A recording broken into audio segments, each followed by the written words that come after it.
We're not talking about the environment. We're not talking about going to war. We're not talking about income taxes today. We're talking about a simple thing like, what kind of music can you listen to? Heavy metal music is very foreign to tens of millions of people. And some of those people have a lot of power, or they feel they've got to find that power to suppress it. And those of you on the other side have to react to that.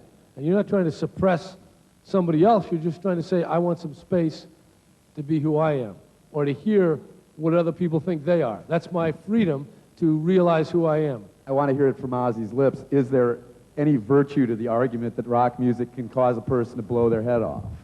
No, not really. I don't think. I think it's a bunch of people that got nothing else better to do, I don't suppose. I mean, I never, ever wrote a song with the intentions of harming anybody. Because first of all, it'd be a very bad career move, because if people shot themselves after listening to my record, there wouldn't be a follow-up, you know. People that read Rip Magazine, Billboard, and listen to Ozzy and others are beginning to see the light, and it is beginning to touch them personally.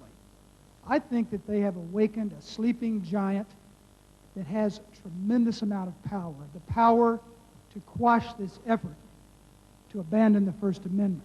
I mean, my music is popular all around the world, but it only seems to be this country that people get so crazy about it, you know. It's like it's a big pain in the butt, you know. You were recounting an incredible story about how one of these suits got going when the pickup went over. It was the McCullum case, which is an incredible story. It was a 19-year-old that shot himself in the head. And with the autopsy report, when it came to our lawyers, it stated that he had died of devil music, which was in fact heavy metal music. And we were trying to work out how, when you open up a body, you can see devil music inside someone, because I don't know what it looks like. 666 on his abdomen. Really. When something becomes an issue, somebody's on one side and somebody's on the other side. So I would say that, sure, maybe there was a Senate hearing a year or two ago, but this thing is now gathering a lot of momentum. And the fact that you're just here, that's a big step. But as people register to vote, as there's more confrontation, the governor of Louisiana vetoed a record labeling measure. That's right there, a revolution. A year ago, I think a governor of Louisiana would have signed that bill. So that reflects the power of some of the people that are here and the people who have supported this effort of fighting censorship. How many people in this room are registered to vote? Raise your hands. That's not bad. The rest of you, I want you to get up off your fucking asses and go up to room 341 and register to vote. So from my experience, I started answering phones at a management company at the age of 15, kept my mouth shut, and learned an awful lot. And when the time was right and I saw an act that I believed in, I stole them and left. And married them. I always find that the most enjoyable time for a manager is finding something brand new and fresh. Like I found Cinderella in a club in South Jersey and worked for a year to develop them to get ready for a record deal. I have found recently, and I'm sure a lot of you who are in bands who shop them or have people shop them for you, it's very frustrating to deal with the current A&R community in this country. And I have found that at this point in my career, I'm very shy towards new acts because of having to deal with a lot of these A&R people who I just can't understand what their opinions are half the time. With all of the inner workings and inner relationships at the label, the manager has to pull all the departments of a record company together so that they're in sync, and the left hand, so to speak, does know what the right hand is doing. The fact is, you have to be cognizant. You just have to be almost like a cheerleader saying, come on, it's a little more, it's a little more. And hopefully the goal next week on Wednesday will be a #1 record. But really, that's what you really want the artist to do, is just be willing to give you everything that you're willing to give to achieve the common goal. And as far as what the manager has to give to the act, it's basically honesty, a good effort, and just the ability to work with the label and try very hard not to piss them off too much. To the members and to this priest, you've been asked this question probably a lot of times. What do you think of the wonderful bands, the glam bands of the 90s? What do you think of Jani's band? Now these are the kind of questions we want. Let's put people on the spot. What was the question again? They asked you if you like Pretty Boy Floyd. Don't ask me We that like one. everybody. I think we should let Dave Mustaine answer that one. What do you think? I got one thing to say. Does anybody notice how Kip Winger looks like the missing BG?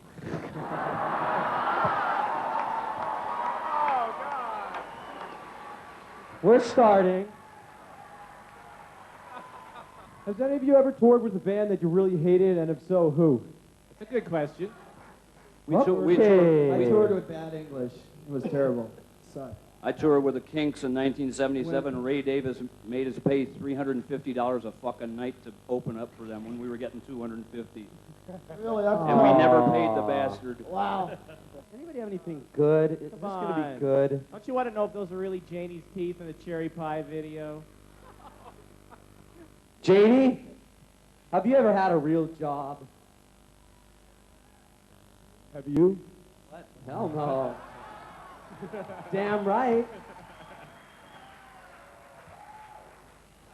Yeah, I shrink wrap porno videos when I first came to California. And that was my job. That rocks.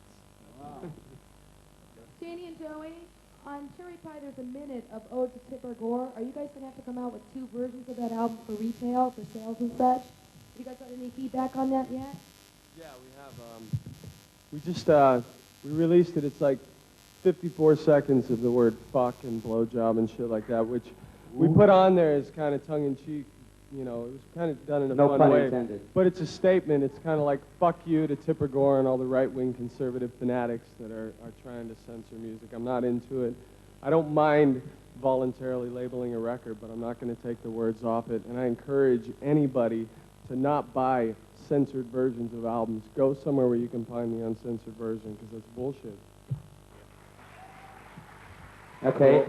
Well, Yeah. here's a question that Okay. wants to know where the name Judas Priest came Where'd from. the name Judas Priest come from? We're on a picnic one day up in a place in England called Wales, and suddenly the sky went dark, and out of the sky came a bolt of lightning and burnt it on the rock. Chili Peppers have secret messages on their records. You've got this sound. It goes like, and then when you play it backwards, it says, "Go to school, be good to your mom, do your homework."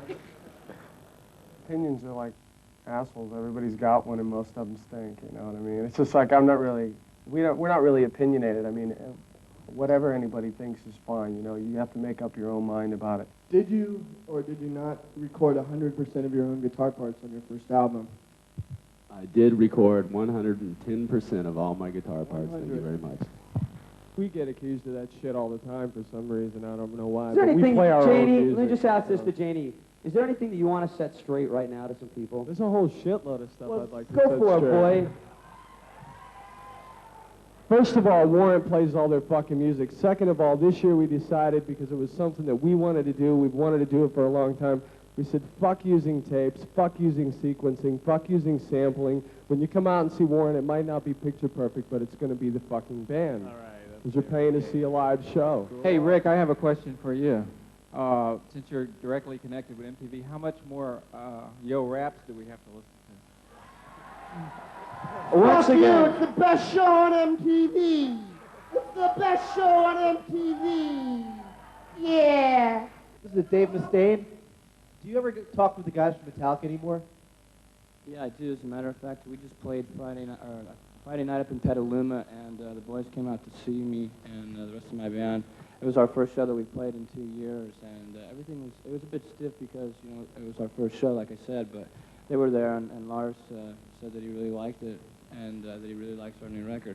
Not that that fucking matters to me, what he thinks, but, you know, I'm really happy that he came down and showed his support, and Messrs. James and Kirk were there too, so that's really cool for me. I mean, I'm glad that the bad blood's starting to go away. I want to know if any of you have pets, and if so, do you take them on the road, or what do you do with them? That's heavy. I've got a sheep that I bring on the road because, you know, I don't like to mess around with all the girlies, so I get to keep this sheep and I keep it in the closet and just fuck it once in a while.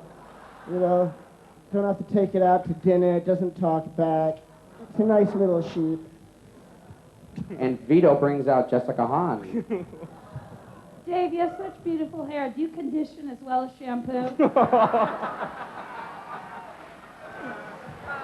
Come on, Dave, a question that's been asked to you plenty of times, we know. There was no debating out there. It was just good questions. How many of you wear underwear and how many of you don't?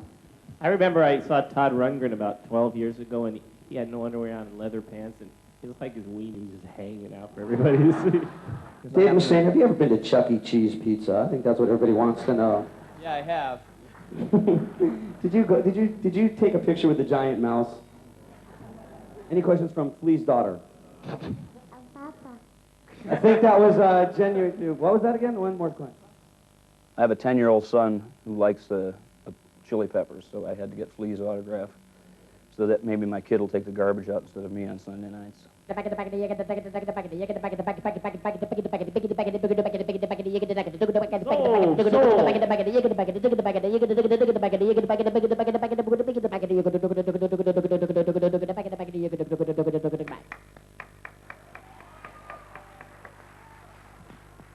question's for Flea.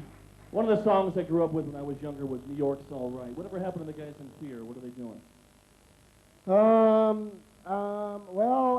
I think that they are, yeah, and, not to be vague, but I think that, they're doing great, you know, it's just, You know, the guys are going to kill me.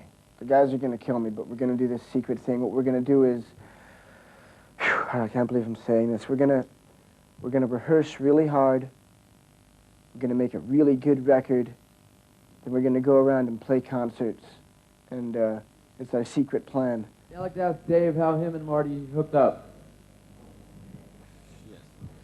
I was in our management office, and I saw this picture of this little fucker that looked like Paul Stanley. And, I mean, I'm not... Hey, shut up.